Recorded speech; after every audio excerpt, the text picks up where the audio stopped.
Professor Tootle, Great to see you. happy Valentine's Day. Right back at you, Valentine.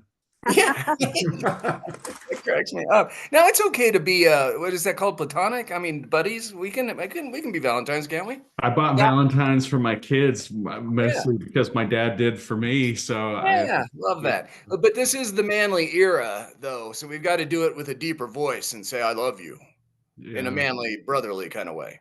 yeah, I actually yeah. saw Well, online you can buy a beef stick bouquet. So A Yeah. beef stick bouquet. I want one of those, David. Yeah, that would be nice. I'll send you the link. Yeah, I will. No, I want the bouquet. Send that over. I'll try to make it up to you somehow. If you drink a beer, I'll pay you back. sure. Okay. It's funny. Oh, good. I'm so glad Jake's on. Okay, y'all, we're being recorded, so keep that in mind.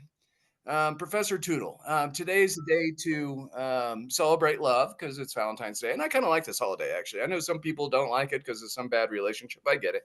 But I kind of like this holiday. What about you? Are you into this holiday? I love all holidays. Yeah, yes, I like most holidays too. My favorite's 4th of July, but there's other good ones too. Okay, you ready for this? Mhm. Jake, this is to honor you. Take yourself off microphone. This was a high school principal. He wasn't. Well, I assume he was a teacher too, but a high school principal down in Arkansas in 1936. All right. So just when you start to get it, just join me, okay? Whenever you're ready. Ready, all. Right. In 1814, we took a little trip along with Colonel Jackson down the mighty Mississippi. We took a little bacon and we took a little beans, and we all caught the bloody British in the town of New Orleans. Ready? We fired our guns and the British kept coming. There wasn't as many as there was a while ago. We fired once more and they began to run down the Mississippi to the Gulf of Mexico. Oh, Gulf of America, right? Whoa! You're already using the new name. No one's willing to protest. Come on, Professor. You didn't even sing. You're actually a You have musician. to remember that I'm slightly younger than you. You don't know that song?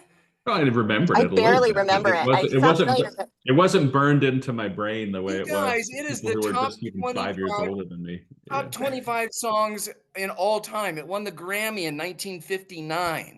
Willie Hey- Horton sung this. Hey, It is John. like it is ranked in the one of the top 100 songs of all time. David, you knew this, right? I knew the songs, but I didn't have it memorized. oh, dear.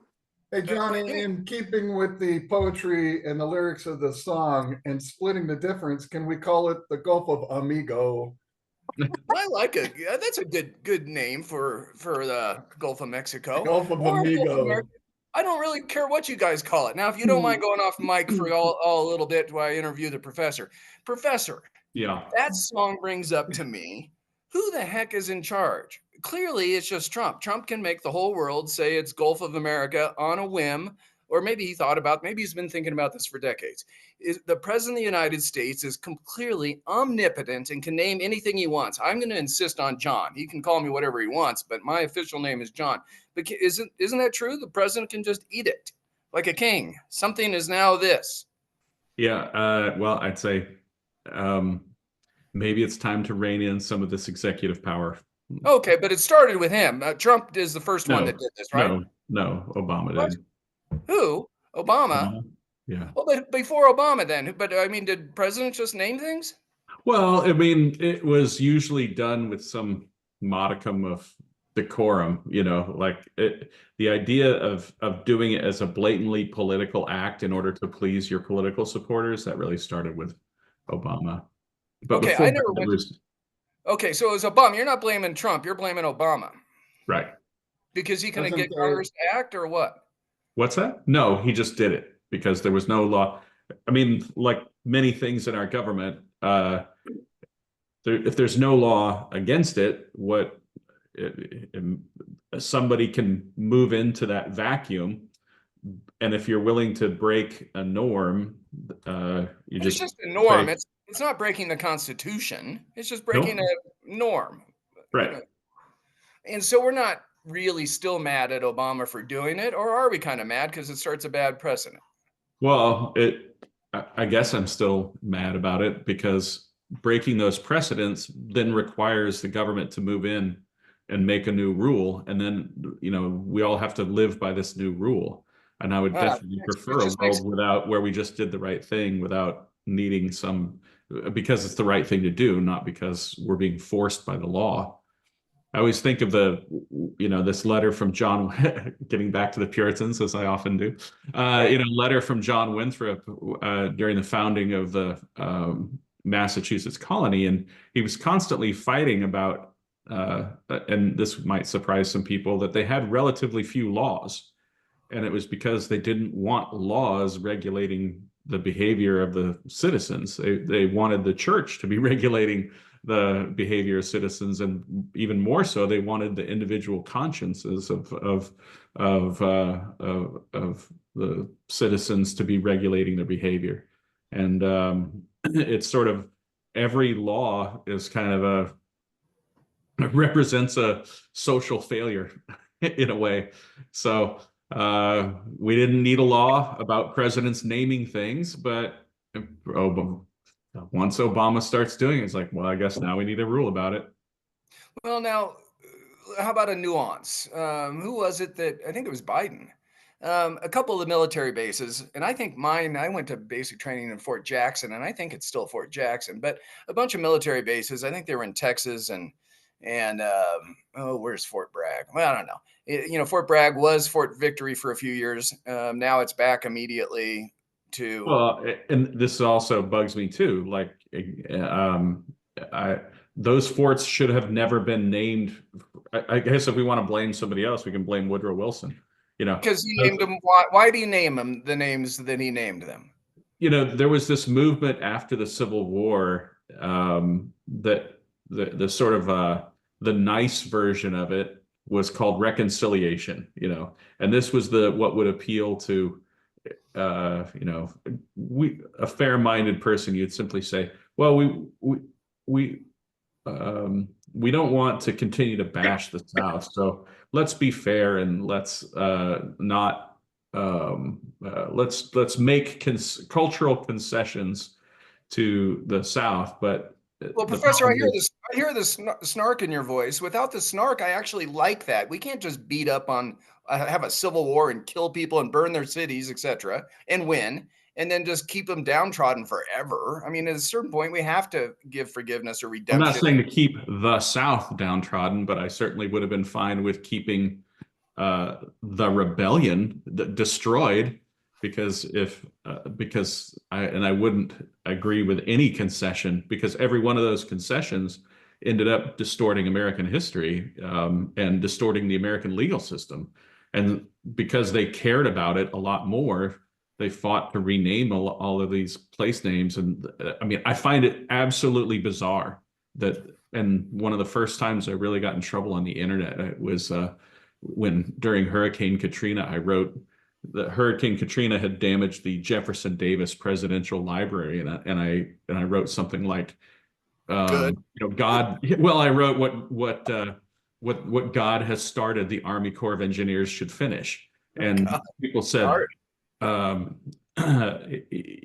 they accused me of wanting to destroy history. And I said, I don't want to destroy history. If there are historical archives there, by all means, put it into an archive somewhere. But we should not have monuments to people who attacked the United States of America and tried to build a race-based civilization, a civilization built on racism. And I find it bizarre that any base would be named after traitors, So, but here's the thing: the renaming, like everything else, it gets sort of out of control and politicized.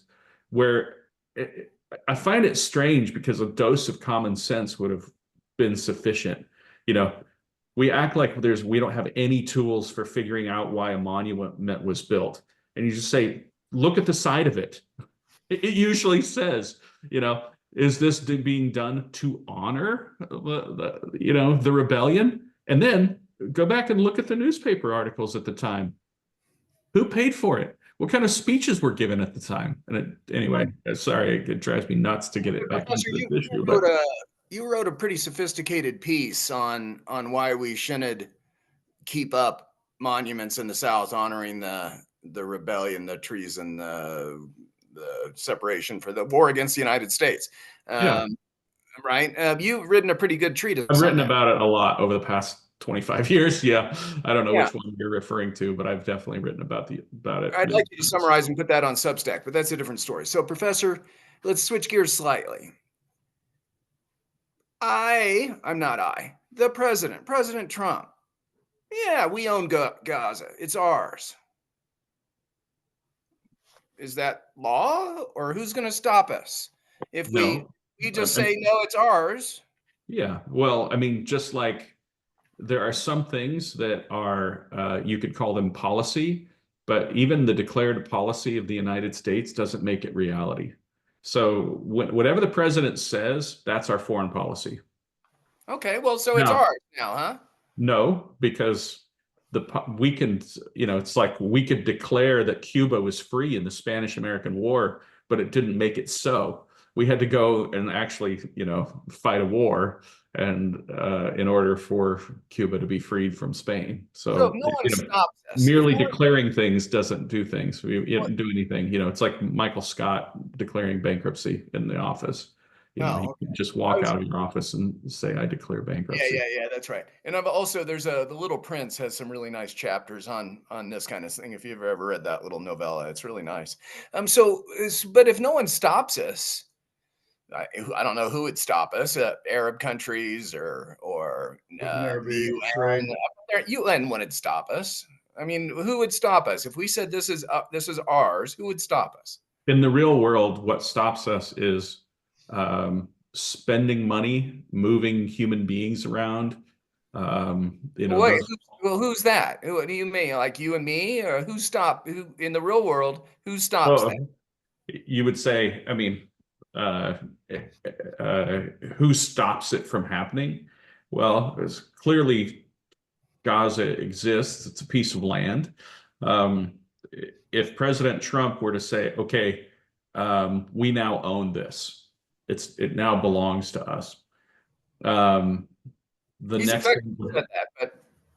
thing that would have to happen would have to be a military occupation. Okay, but Israel will do that on our behalf.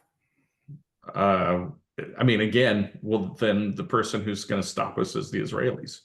Yeah, but they want that probably, don't they? At least they're no. You don't think? So.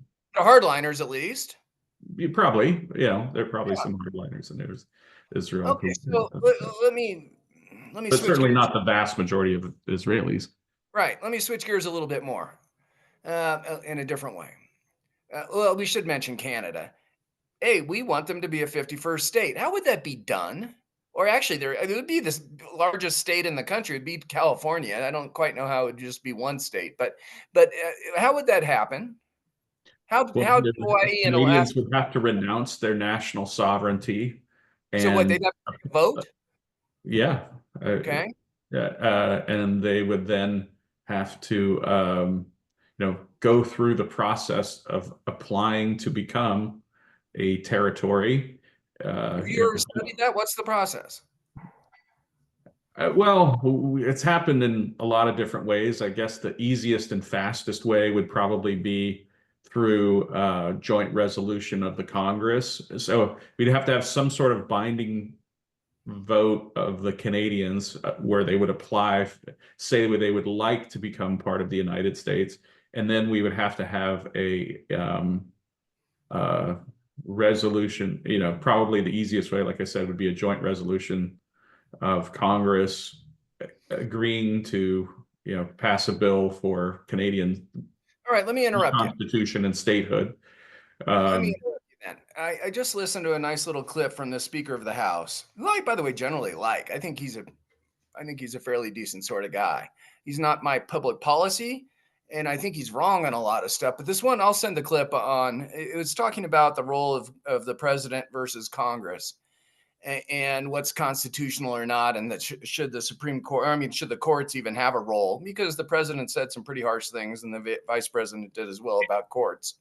And then, of course, the blogosphere all erupted on these courts. And then the judge gets his daughter doxxed again because Musk says, it's a really weird world right now, don't you think? Isn't it kind of weird, the stuff that's going on? Well, I just think it's weird to waste not waste. Obviously, every minute of this show is a glorious, and to be savored. But the Canadian people are not going to be applying for. Okay. Okay, I agree, but let me interrupt you though again. The point about the speaker said, nah, the president has huge discretion and we want to honor his. Why can't the president just declare Canada to be in the 51st state? Who's going to stop it? Just like the Gulf of Mexico. Seriously. The Canadian military, the Canadian people. Well, yeah, the Canadian military ain't going to stop us. Well, I just don't know. I mean, we would have to invade Canada, declare war on Canada. I mean, it would go against every single, precept of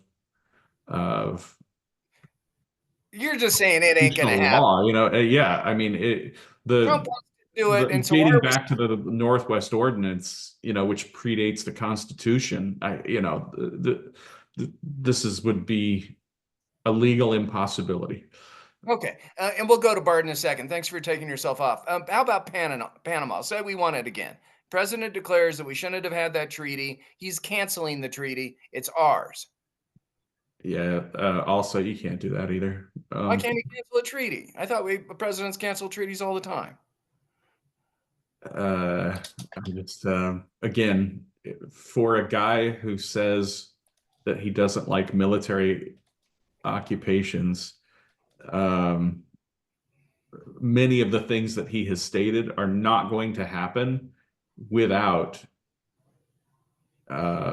direct military invasion. So we can rename the Gulf. We can rename the Gulf without war. Sure. But we can't take Panama back. No. Because there's people there. Right. And same with Gaza, same with Canada. As long as there's no people there. How about Greenland? There's not very many people in Greenland. Can we rename it Red, White, and Blue land? There's an act of Congress on that one. No. Again, the NATO ally, we can't just attack military allies. Okay. Let me give you 3 more and then Bart can jump in. We can just cancel all our 1% of our budget, our entire international aid budget canceled. The president can just do that. That part of it's unclear. Again, this dates back to some stuff that Obama and Biden and Trump have done in the past. And I think it's going to end up in the Supreme Court. What are the limits of discretion within the executive branch? Because essentially Obama and Biden and Trump have agreed on a legal standard that has been pushing to the point where the Supreme Court has started pushing back on it. And they did so with Trump and Biden and Obama in each one of these cases. But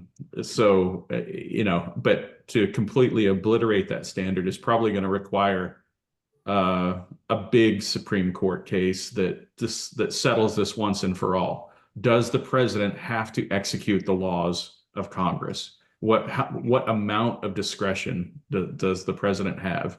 Can he simply say, "I don't like that law. I'm not going to enforce it"? So we've dealt with this issue before. President Trump, besides the recent ones that you've just talked about, going back throughout history, some presidents say, "I ain't going to do that." Isn't that true? Even if there's a statute in the books. I mean, once you take warfare out, it's pretty. I can't think of any examples outside of war other than Obama. What did Jackson do? Trump. Pardon? What did President Jackson do?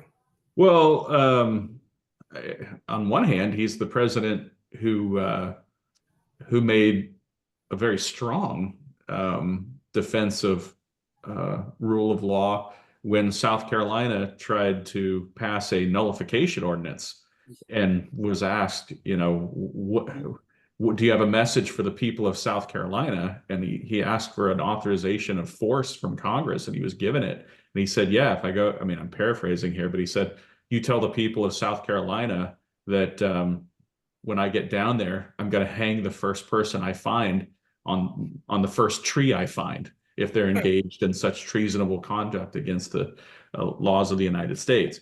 Now, what you're probably referring to, though, is with regards to Indian removal. And it was, there were conflicts between state law and federal law that were trying to be resolved. And it kind of goes back to the Jefferson administration that was also trying to manage. And in a way, it's because of the unique status of Native Americans within American history. So you almost have to say that anything dealing with Native Americans is almost an exception too, because of the, their status as, in some cases, sovereign nations that are existing within the legal system of the United States. And then, a lot of that stuff is worked out over I guess never really stops being worked out, but there's an interesting sort of 80-year period in the middle of the 19th century where courts are having to work out the status of Native Americans. But anyway, back to Jackson. He purportedly said, the court has made its decision, let him enforce it. But I don't know if he actually said that. And the enforcement fell to a later administration anyway. Okay. So how about an easier one? It isn't easy at all. Remind me, was the internment of Japanese American citizens? It was a wartime measure, and it was, yeah. So was that an act of Congress, or the president under wartime just declared it? It was a executive order. Yeah. Okay. So I guess my point by ratified though by Congress with funding. So Congress, Congress, in a way, ratified the decision by approving of how the money was going to be moved around in order to sort out internment. Okay. Huge swaths, switching gears, huge swaths of different federal agencies and departments are newcomers, like within 18 months or whatever the parolee time is for a new employee, have been let go just in the last week. I mean, thousands, maybe even tens of thousands by now. A-OK, that's the prerogative of the president. It just depends on what your definition of A-OK is. Well, is it a good idea versus is it legal? Right. Is it legal and historical? And the answer is it depends. Some of this is legal and some of it is illegal. And when you're using a sort of policy executed by people who are, and there's a combination of people who are trying to execute this policy. Some of them are bad people. Some of them are stupid. Some of them are incompetent. Some of them are smart. So in each case, literally with every single one of these decisions, it could be something that is illegal and evil and done in a stupid way, or it could be something that is a bad idea, but it's perfectly legal. And in some cases, it could be a good idea and it's legal. And it could be a good idea. Sometimes I guess you could say it was a good idea, but illegal. I mean, right. It's just too complicated to give you an answer on every single case. And that's why the courts are just going to be overwhelmed by these. Yeah, exactly. That's good enough for now. Let's interrupt our show for a regularly scheduled legal advertisement. Bart Miller, Esquire, would you like to correct the professor's answers or my questions? This is the time for you to jump in with a little bit of legal analysis for us to think about. Okay. I don't really want to correct anything Stephen said because I think it's correct. In fact, we got a question or a request from Sandon during the, on our chat about NATO. And, and I may misstate this, but I believe one of the provisions of the NATO treaty is that an attack against one member of NATO is an attack against all members of NATO. And that kind of explains a little bit why all of the NATO nations are not trying to attack Russia right now, because, Russia has attacked Ukraine. Ukraine is not a member of NATO. Ukraine wants to be a member of NATO, but they're not.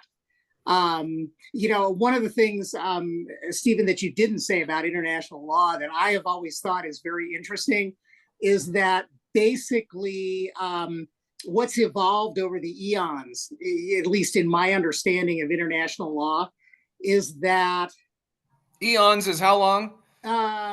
Pretty much the beginning of time. Okay. All right. Just wanted to know. Okay. And what you got to understand is international law is not this thing like there's not a lawmaking body. People want the United Nations to be this lawmaking body. It really isn't. International law is whatever nations accept at any given time as being international law. Wait, Bart, I got to interrupt you. You're saying that the end result is might makes right? If a country doesn't, I ain't doing that, and they're strong enough to say, yeah, we don't want to force them to do that, then they ain't doing that, and then that's existing law. Yeah, yep. That's exactly right. And yeah, Stephen just agreed. Yeah, that's exactly right. And that's one of the problems, like with Trump's statement about Gaza. Just making that statement doesn't make it so that the U.S. can own Gaza. But the reality is, if the U.S. landed 50,000 troops off the coast of Gaza, they could take over Gaza. That's what Britain spent the 18th and 19th century doing around the world. Mm-hmm. That was imperialism. And it kind of doesn't matter what the Gazans think. It doesn't matter what the Egyptians think. It doesn't matter what the Jordanians think. We could do that. I'm not arguing that we do that. I'm just saying that's what could happen. So, Professor, let's go back. Let's jump in again in a moment, Bart. Professor, on a historical approach, and maybe it's my, again, poor education in high school, college, and law school, but a lot of this stuff is fairly surprising to me. We didn't have cases of this in law school if we want to rename Greenland or cancel Panamanian. I thought it was a mistake to give Panama back when I was a young man. So cool. I kind of agree, but taking it back now, all this is shocking to me. But if we look at world history, though, to Bart's point, none of this is shocking at all, isn't it? Isn't this what your point of big family groups, big tribes have been doing for the history of the human race? Well, it's always hard because our ideal is that we want to be a country ruled by rule of law. And what leads to greater security for the United States is to have other countries that are safe, prosperous, and free and agree to this rule of law regime. And since World War II, one of the lessons, well, I would say one of the biggest lessons in world history is how much better it is for the United States to have other nations be safe and prosperous and free, and it makes us safer in terms of our own national security. And to the extent that there is something called international law, you say it's a club full of people who agree not to use violence against one another. And that has worked pretty well, and it's something that we should not want to see go away. And it's certainly not something that we want to be responsible for destroying, because it is the basis of so much of our security. All right, let me jump in again. That being said, we don't live in a world full of countries who agree.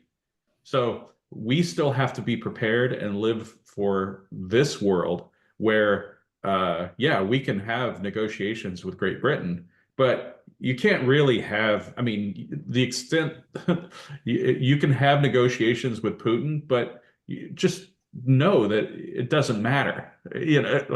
All that he really cares about is military force. Okay, fine, Professor, but I think I heard this directly from the president's lips, but I'm not positive of that. Maybe I heard it through media, and we can never trust media.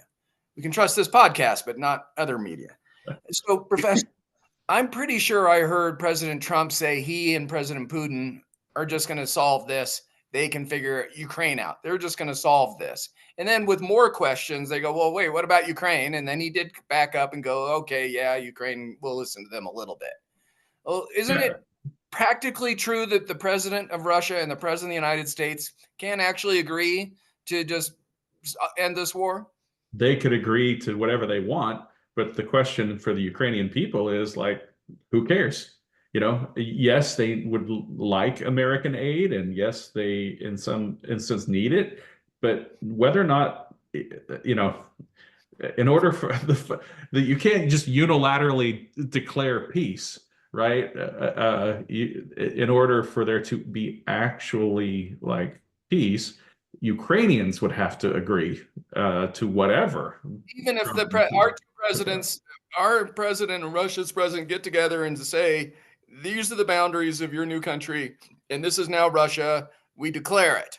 And as long as the sovereign nation of Ukraine says, no, we're going to keep fighting for something else, they can keep fighting for something else. Okay, so you have some nervousness about the state of world affairs where the United States has been a leader of freedom, at least of a notion that we should be peaceful, that we should have a free exchange of goods and services and a free exchange of ideas. And the more countries that become that way, the safer we are here at home. If we give up on Ukraine, which it looks like we're going to do, that's a danger sign, is it not? Absolutely. Yeah, it's And terrible. isn't it likely that soon we'll see China decide to take Taiwan? Yes. And so Russia takes Europe, Taiwan takes, or China takes the most of the Asia. We take the Panama Canal and Greenland. Well, I saw this in 1984. This is isn't that the kind of the prior? Yeah, it's like this is what starts World War I. You know, it is a descent into global chaos. Okay, so you're concerned as a history But professor. I would say one of the arguments, by the way, of both the Biden administration and the Trump administration is the entire reason why we should not be focusing on Europe is in order to reposition ourselves to be more prepared to stand up to China. So I just don't know if that's the message that China receives. But again, that's been the argument of both the Biden and the Trump administrations. Okay, Professor, I screwed up as I always do by taking too much time because I want to get to questions. But before we get to questions, you have to leave in 21 minutes. Yeah. I want to ask 4 questions that you have no time to answer. So just let's leave them as rhetorical questions, and then you can work it into conversation. I'll try to make it a lightning round, or yes or well, no. I don't know. These are not lightning round questions. Oh, okay. It's from my post yesterday. It's the reason I wanted to have this discussion with you. I wanted to have wisdom put out into the world rather than this nutty reactionary stuff every day. Somebody says something crazy, the president, and the whole country reacts to that. And then we immediately head off to something else and react to that and forget the 50 things ahead of time. And it seems like we're a group psychosis. At least that's what I'm observing with many of my friends. And I'm trying to get people to prioritize over important things. So here are my 4 questions for you. Is America divided? And if so, what's that mean? Is it 30-30, 30-10? Is it 50-50? I don't know. Is America divided? Or maybe we're not divided at all. Anyway, you have talked about that in previous shows. I'd like you to work that in. So I would just say, like, don't know because we don't, and it depends. Okay. But just keep that in mind because you really do have some wisdom to share on that beyond that. Second, who really controls our country? Is it the president, or is it Congress, or is it governors, or is it billionaires? Is it wealthy families? Is the conspiracy theorists? Is it some global cabal? I mean, who really runs our country? You do. Oh, I love just me, or me out of one. No, what's going on between your ears to anybody who has a brain. You know, it's hard to organize my brain and everybody else's brain, though, is it not? Yes. And especially if I'm battling, I don't know, Elon. Elon says he doesn't like my brain and a bunch of other brains, and all of a sudden he dumps a bunch of money in our governors or congressional races. Yikes, that's hard to fight, isn't it? But I guess my question is always like, why do I feel like I have to do battle with Elon Musk?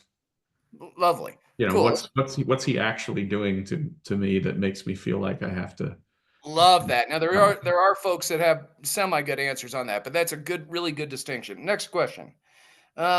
when did citizens rise up in our country's history kind of as a collective? Ain't gonna happen? No. A lot of my friends are saying these are really tough times. No one's ever lived in this is the most unusual time we've ever had in America. We now effectively have a dictator and our democracy's over, and it comes in all sorts of different ways. And I have this layman's perspective that that's really not right, that there's a lot of times in American history that we've gone through some pretty tough spells. But you're the historian. I don't know. Is this unusual? Is this an unusual time, or is this? No, it's hard to find a time in American history that isn't like this time. I can't think of any time. I mean, the only reason we think that this time is unique is because we don't know more about every other time in American history. I was mentioned the other day I was reading this biography of Martin Van Buren and reading these early chapters about his teenage years and the political fights that were going on in small towns in New York and stuff like that. And just like, this is, I don't know, it's exactly the same. There's nothing unique about any of this stuff. And if I don't know, read a biography of Martin Van Buren, and you'll see, oh, this is all this stuff is always going on. We'll talk more about this in future shows. Last question, then we're going to open it up to whoever would like to comment or ask questions. How will we know? How will we know? You said it's up to me and 350 other million Americans. How will we know when we've gone past the tipping point into a semi-dictatorship? I mean, like I see it every day. I see it every day. We are no longer a democracy. And I tell them, friends, I say, please stop saying that. That's just not true. And it's misleading and it's making people scared. But when will we know? Will you send up a smoke signal? I mean, yeah, absolutely. Like, and that's kind of where I am, which is that when we get to the point where he orders, for instance, the military to do something that is blatantly unconstitutional, and it leads to a constitutional crisis with the military. When he orders some branch of the government to do something that is blatantly unconstitutional, and then it insists on using force to overcome the judicial branch. So if Congress responds by passing legislation and the executive branch ignores both of the other two branches of government and uses force in order to do so, right? That's your tripwire. That's your, it's time to hit the streets. And there's other tripwires too, right? The 10th Amendment. And there's lots of court cases of the power of the states. And if the federal government tries to overrule a power of the state in something that's not specifically written into the Constitution, maybe, but I mean, if he's sending in the 82nd Airborne or something to stop EVs in California. To stop what? EVs in California. Yeah, if he's kicking down when you see the U.S. military fighting local police, that would be a tell, right? If the highway patrol, because the highway patrol would be this sort of state police in California. If you see a battle between the National Guard and the highway patrol, then we've got a problem. Okay, so Professor, I'm going to end with this, and then we have Q&A. I have a variety of friends, I mean, in the dozens now, not hundreds yet, but dozens, who read my posts and see how I conduct conversations, who then reach out to me privately and go, okay, John, I'm seeing your thought process. What do you really think? And by the way, I like that question because there are things that I think semi-differently in private, not even on this show, because this isn't private. This is a public show.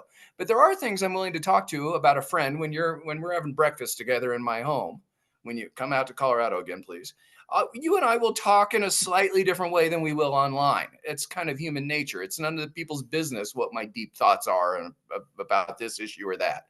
But I try to be authentic and consistent, but still there's nuances that I don't want to share because there are some things, terrorism things that I learned in the Army that are pretty darn scary that I don't want to put out in the world. Why? Because the Army taught me about them, and yikes. So I don't want to talk about those publicly. For example, So anyway, are you telling me that you're really not have no concerns? We're just like on the threat level from 0 to 100. You're at 0. This is the same old thing we've always seen. 0 concerns, John. Well, I guess my biggest concern is when the first idea that people have is to do the same thing Trump is doing in the opposite direction. My dream would be is if the American people said, you want to know something? I think we've given too much power to the government. And I think what we should do is take some of this power away from the executive branch, and by the way, take it away from the legislative and the judicial too.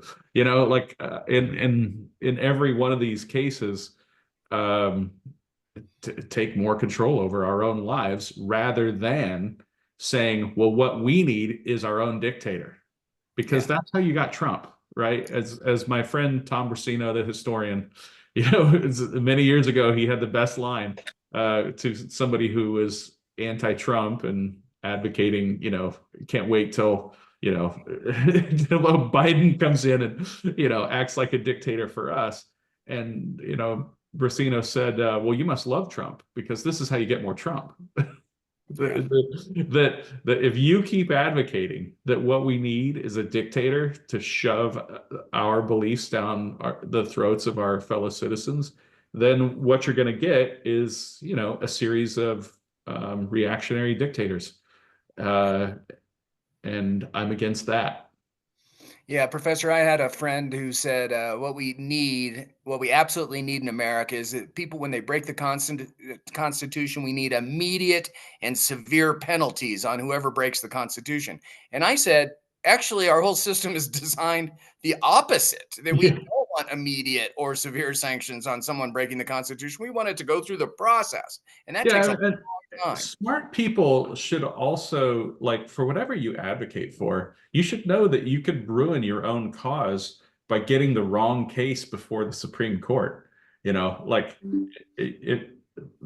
are some, policy choices that I would love to see in terms of rolling back executive power. And if somebody is advocating for this stuff on accident or on purpose from the Trump administration, yeah, fine, let's get it forward. But at the same time, you want it to be the right case so that the Supreme Court doesn't rule the wrong way, and you end up losing what you're going for. I'm just thinking specifically of DEI and education type stuff. When I say that I would like a lot of reforms in education, what I don't want is the national indoctrination of patriotic America institution, from the federal government. That's not what we're after here. So I would just say, even if Trump's doing something you like, it behooves you to be a little careful. Okay, cool. We're going to end with that. David, you are, maybe you've joined us once or twice before. I don't think so. You get first bite at the apple. It's lightning round because I took too long with the professor. I'm sorry, friends. David, you get first bite, then Helene or Helen. I think it's Helene. Anyway, David, you're up. Yeah, so, excuse me, actually, I don't have a question. It's been a really great conversation. It was interesting, Professor, you mentioned that you hear people saying that they, anti-Trump people saying that they want to have someone that's equally the opposite way, but they're a dictator. I'm surprised. In my entire life, I've never heard an anti-Trumper say, oh, I want my own dictator. I mean, I just don't hear it. And I'm really surprised that you're saying that. Well, they'll say that they supported student loan forgiveness, which is completely lawless.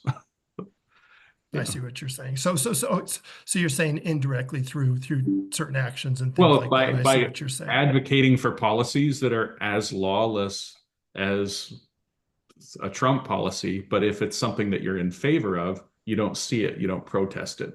You know, nobody. And that's kind of across the board on human nature, right, Professor? We hardly ever see our own flaws because we're satisfied with the result. It's very few intellectually consistent people like yourself. Well, I mean, I'm sure I have my own, but yeah, but most people don't. As long as they get their way, they can move on with their day. Right. Yeah. Yeah. No, I get it. I do think though, and otherwise maybe you wouldn't have dictatorships in the world. I think there are plenty of people that are okay to have a dictator as long as it's their dictator and implementing their policy. But you know, great point. I appreciate. I totally get where you're coming from. So, David, it's really worth thinking through because I'm having that debate with friends all over the board. And think abortion, think gays, think all the controversials of the day, issues of the day. People don't see that their own side could be treated as a dictatorship imposed on other people that disagree. So let's keep talking. Yeah, I just want to say one more point to that. I totally get that point. I do think executive actions are way overreached. I think that if you want a policy in place, put it to vote in some regard. So, and anyway, I'll leave it with that. Good. Helene. Hey there. I am mostly just here to listen and learn. I really appreciate the opportunity to hear everyone's opinions. I am relatively new to politics, to be honest. My husband was really into it and I just let him hold that space and then he died. And now I'm like, wait, what's going on? So I am so grateful to be able to, thanks. You're also much more sophisticated than you're letting on. I've known you for a long time, even though I forgot how to pronounce your name. So please join us again. I will. And thanks for being here. Sandon, now's the time. You typed a question if you'd like to ask that verbally, or you can ask anything else you'd like. Thank you. Just since we're short on time, only one question to be quick and take only one bite at the apple. How would you are you, if this is an okay question, are you a classical liberal, defensive realist, offensive realist? Like, how do you see yourself? Oh, God, an intellectual. It's a great question. The answer is that in terms of what I advocate, I think the only thing that really matters from a public policy standpoint for the last, say, 15 or 20 years of my life is I guess I reject almost all labels and would just say that I advocate for traditional American ideals and institutions, which were largely formed within the classical liberal tradition, the belief in many, the balancing of ideas of the Enlightenment. And because those things have been so threatened, I've found that I almost never even have time to get to policy positions because I feel like I'm almost always arguing something far more fundamental. And I used to just describe myself as a traditional American conservative, but I would always define that as somebody who's trying to preserve the results of the American Revolution. So, and in terms of I am not a political scientist, and thus I make fun of names and labels and people who put their beliefs on graphs. And I was a big fan of the book, The Myth of Left and Right, because it exploded just how ridiculous so many of these labels are. And I just say, when it comes to human beings, the criticism of the historian John Gaddis just always resonated with me, where he would go to the American Political Science Association and just say, where's the independent variable? And out of the crooked timber of humanity, nothing straight has ever been wrought. So my foreign policy position is the Washington-Hamilton position, which is that America should act when something is in keeping with our ideals and our interests. But if it is not in keeping with our ideals, we should not do it. And if it is not in keeping with our interests, we should not do it. But if something is in keeping with our ideals and our interests, then we can act. And how we decide how to act should be informed by the opinions of the American people as, transmuted through their representatives. And if we could just get back to that, I would be fine. But that's what I mean by,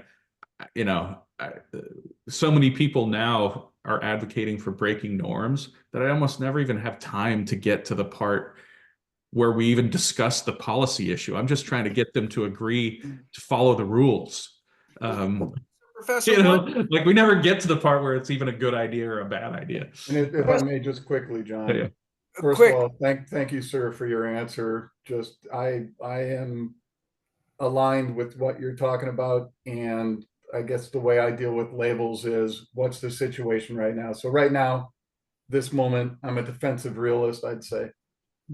That doesn't mean, I'm a classical liberal through and through. I believe that democracies do not go to war with each other, but you live, you learn, stuff happens. Yeah. No, I'm with you. And sometimes when somebody wants to use a label, the first thing I just ask is like, what does that word, what do those words mean to you? And then I agree with those things, Yes. because I never know anymore what these terms mean to different people. We only have Thank 3 you, minutes, sir. Professor. Thanks, Sandon. Professor, a follow-up on that. You have often described, usually in the context of not liking the word capitalism or the label of capitalism, preferring peace. But then the reason for peace has changed my perspective in the last couple of years. Can you articulate a couple lines on that? And I'll feed you one more if you're not going the way I want you to. Well, the fundamental right that needs to be protected is our right of rights of conscience, and all of the external manifestations of those rights that are necessary so that we can live lives of our own, peaceful lives of our own choosing. And that's what the founders understood, is that, and later on, when the idea that somehow you need to protect property comes up and somebody comes along and says, well, there's no such thing as property, that you're just somebody who believes in this myth that property exists, you're a propertyist, you're a capitalist. Well, that's something that comes along later. and of course the founders would have protected property rights, but the reason they protected property rights is because protecting property rights is so necessary to protect rights that are so much more fundamental and important to human beings. So anyway, I wrote an essay on that too. I'm sure, I don't know if Jake can find it, but it's I'd like you to share that Madison on property. If you Google that, if you Google like my name, Tootle, Madison, Constitution, property, I bet. Talk about your perspective on violence in 20 seconds or less. Threats of violence and violence. Yeah, violence is the end of politics, right? It means that once you're engaging in violence, then you're no longer engaging in rule of law and you're no longer engaging in politics anymore. So I don't know if that's where you wanted me to go with that. So you're happy to discuss with anybody, no matter what their political or philosophical persuasions are, but there's a line that you're not willing to cross. Right. And it's violence and fear of violence, threats of violence. Yes, absolutely. Because at that point, the political discussion is over. Excellent. It's 10:30. Do you have to leave or do you want 2 more minutes? Well, I guess I can get there pretty quick. Right. I want to hear from Jake before we take off. Less than 2 minutes. Jake or Bart. Comment. Now, Jake, why don't you go ahead? I don't know if I've been that good of an American because I'm not paying a ton of attention to what's going on. But I had parent-teacher conferences the last couple of days. Are you taking care of your job? You're being a good American, Yeah. Well, I'm trying. I'm just not paying a ton of attention to the news. We had a freak snowstorm. It took me 6 hours to drive home yesterday. Oh, God. So, yeah. So, was that just a comment or do you have any other things to add, Jake? No, it's just, this is something I've kind of been thinking of for a while. Well, okay, the last couple months. Most of my colleagues at work are liberals. I mean, we're teachers, so we tend to be liberals. And, social studies teachers, every day at lunch, my colleagues will just kind of micro analyze every single thing that Trump does and talk about how bad he is. And I was thinking, it's like, well, how come you never did this when Biden was president? You know, why can't you be objective and play both sides and say, I'm just against people abusing power? And it goes back to what Tootle was talking about, you know, some people are fine if, you know, their side's the dictator, but they don't like it when the other side becomes the dictator. And it's like, if everyone could just be an unobjective umpire and call balls and strikes for everyone, then maybe, you know, people would stop abusing power. But we're fine with people abusing power when it's our people. Excellent. It's 10:32. Professor, finish us out in however long you want, 30 seconds a minute. No, just want to say thanks again for another nice week. I hope you have a wonderful Thanksgiving. Same thing. Valentine's Day. Valentine's Day. It's the same, right? It's the same holiday. Enjoy your meetings. Team, thanks for joining us. Hope you'll join again. This will be on Spotify and YouTube later today or no later than tomorrow if you'd like to share it and keep the discussion going. Thanks all. Happy day. Thanks, everyone. Have a great day.